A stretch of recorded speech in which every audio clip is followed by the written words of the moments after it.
In a rapidly modernizing India, where tech startups bloom and rockets are launched into the space, there are still corners of the nation that still remain hostage to the shadows cast centuries ago. In these spaces, fear doesn't arrive with facts, and justice often takes the form of mob. The story that I have for you today doesn't start with the murder. It starts with the underlying issue of superstition. It starts with the manifestation of a deep social illness. It starts with a belief, invisible, unshakable, and often fatal.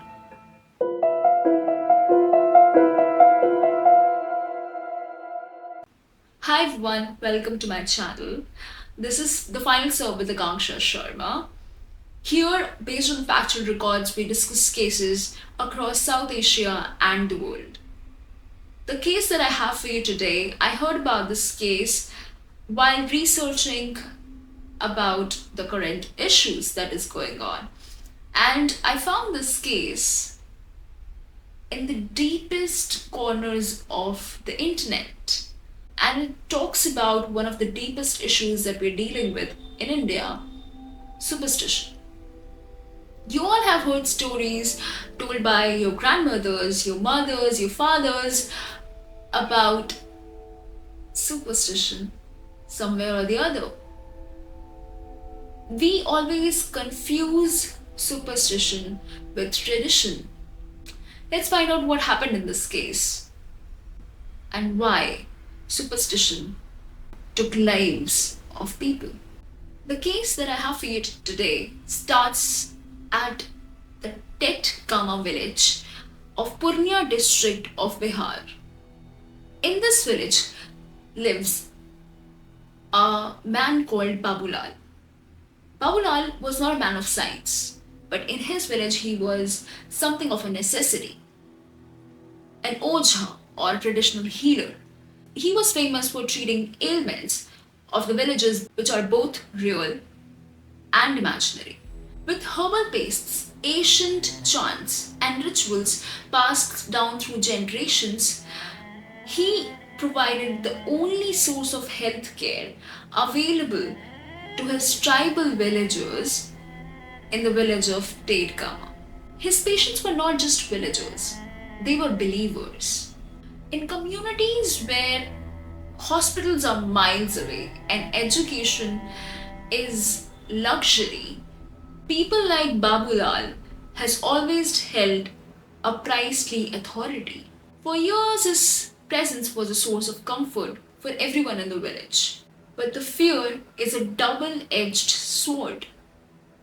The same trust that elevates a man can also brand him as danger as soon as the fear creeps in. In the summer of 2025, a wave of illness swept through the village of Tetgama. Many children fell sick and died under unclear circumstances. The grief was real, but so was the desperation for answers.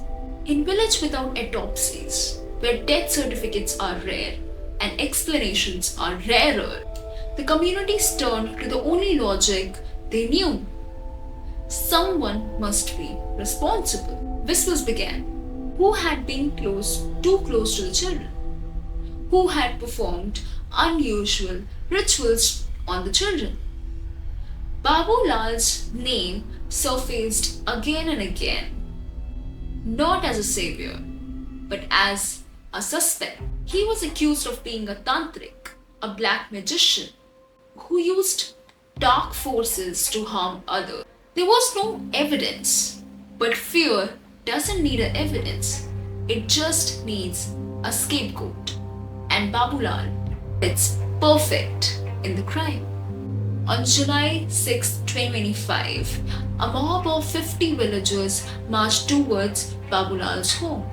They weren't looking for answers. In their mind, they were delivering justice. Armed with sticks, rods, and makeshift weapons, they broke down Babu Lal's door and dragged out 5 members that were sleeping inside. That was Babu Lal, his elderly mother, his wife, his son, and his daughter-in-law. The crowd attacked them with unrelenting brutality. They beat the family mercilessly without showing any remorse, even to the elders and women of the family. They beat them to death. They dragged their son's body to the tractor and took him to the nearby bridge and dumped him like a garbage. For the rest of the body, there was an attempt to burn the body to remove the evidence and to escape. Only one family member escaped. The 17-year-old Sonu ran through the darkness away from his dying family. He took shelter in one of his relatives' house, and then he was taken to the police station where he told the police everything that happened to him and his family. Sonu's statement was chilling. He named names. He even described the weapons. He recalled how the familiar faces that once ate with them, laughed with them, had turned into murderers. He even remembered that one neighbor who had led the assault, shouting accusations of black magic.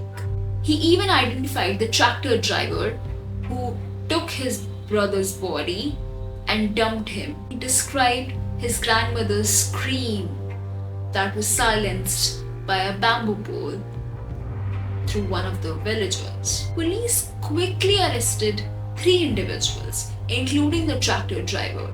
But majority of the mob, dozens of men and women complicit in the murder, remained protected by the collective silence and fear of the villagers. Tetgama lynching was not an isolated case. Between 2013 and 2025, there have been 2,000 cases where people were killed. 2,000 people were killed in the name of witchcraft and black magic. These are not just the crimes of superstition. These are the crimes of caste, religion, gender, poverty, and systematic abandonment. In Jharkhand, the women who are branded as witches are paraded naked or burned alive in front of the whole villages. In Odisha, the tribal people have been lynched just because they failed to harvest some crops. All these cases have been named as black magic or witchcraft that happened in the villages.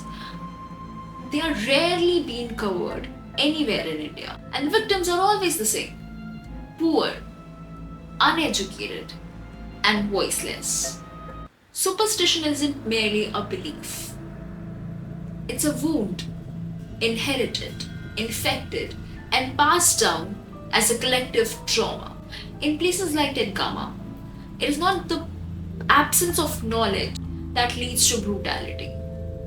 It is a crushing presence of fear wrapped in the name of religion masquerading as truth. When a child burns with fever, no doctor comes. When a mother is bleeding through the night, no ambulance arrives. When the only voice promising relief is an old man sitting under an old neem tree chanting, then belief is not a choice. It becomes a desperate hope, and later it becomes a dangerous weapon. In these forgotten belts of India, superstition is not a cultural residue. It's the language of survival. And survival, when corrupted by grief, can turn into savagery. In Tetgama, there was no health camps, no counselors, no crisis hotlines. So when the village buries 5 children in 2 weeks, the grief becomes unbearable. And when the unbearable grief is left unattended, it rots into rage. That rage needs a face to blame. It needs a face to hang the fear on. And in the village of Tetgama, Babulal became that face. He was once the healer for everybody in the village. And soon he became the demon. The transformation didn't took centuries. It just took some whispers. The child had gone to his place before falling sick. He was seen chanting something during the eclipse. His wife never goes to the temple. His grandmother was a witch too. In moments like these, the entire lives of the villagers were reduced to glances and gossip. An old woman becomes a curse. A woman with a lot of confidence becomes a witch. The family that lives at the outskirts of the village becomes evil and an easy target for them. The brutality that happened in Tetgama wasn't a glitch. It was a ritual in itself, a sacrifice made to maintain an ancient order. And what makes it even more chilling is how ordinary it was for the people who participated in the mob lynching. No one stopped the killing because they were all evil. No one stopped it because they were all convinced it was necessary to kill Babulal and his family. They all believed they were saving their children. They believed they were exorcising a curse. And in that moment, the justice and the murder became one. This is what the superstition does. It rewires the mortality. It makes the murder feel holy. And with that, we have came to the end of the case.